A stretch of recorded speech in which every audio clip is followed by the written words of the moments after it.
name's Gene Cook. I work here for the school. I was in the Army, the military. I was in the Army branch.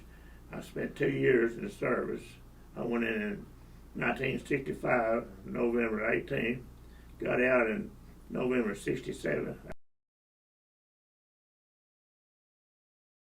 I didn't enlist. I got drafted in the U.S. Army when I was 19-year-old. I took basic training at Fort Polk, Louisiana, which took eight weeks. After basic training, I was shipped to Fort Bliss, Texas, El Paso. I was in a transportation unit for 22 months, the same company. I never did get moved out. I made rank 4. I could have made 8-5.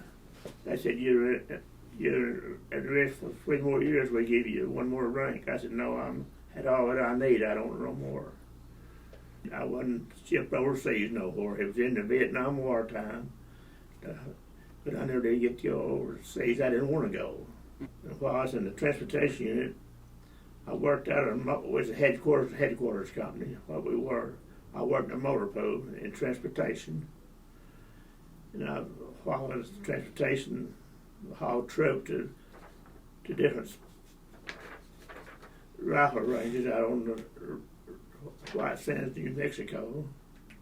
And part-time, I drove a colonel around, and I drove a sergeant major part-time while I was in service.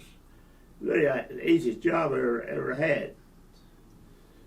It wasn't a bad job at all, but 2 years all I wanted.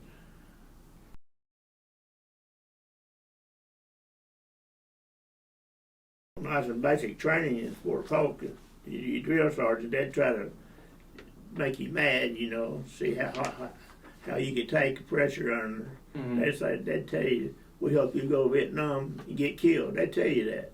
You'd be surprised that people couldn't handle the pressure. But they'd tell you anything if drill sergeants was.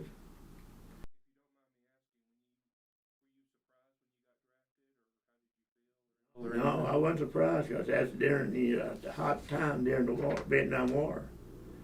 They wanted you to enlist, but I didn't. In the Army, you signed up, you had to spend 4 years.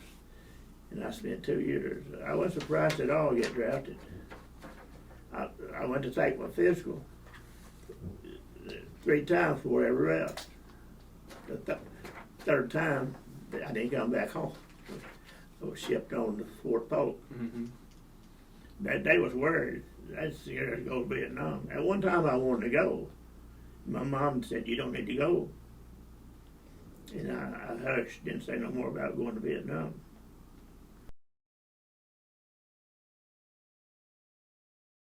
At the time, they was dedicating a new bridge from El Paso to Juarez, Mexico. And they come down there to dedicate that bridge. And she got in the car with me. She said, I want you to take to the lowest part of town, property in this town.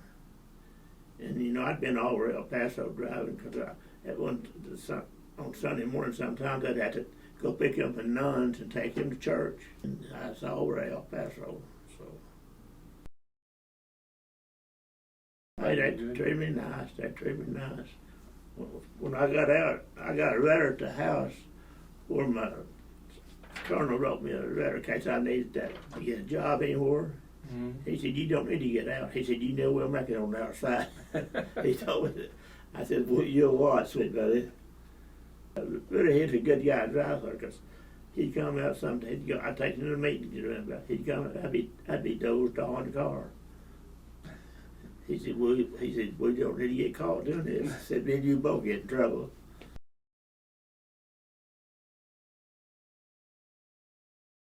Well, it'd be a good experience for him. It'd help build our character up and everything.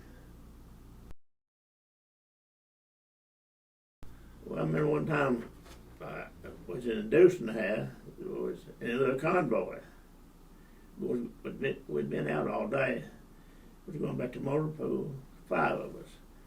And the boy behind hit us all hit the rear deuce and a half. It totaled 2 of them out. It hurt one of them's back. It didn't hurt me though. It them old deuces, they're doing away with them anyway, get new ones. Well, they get no trouble.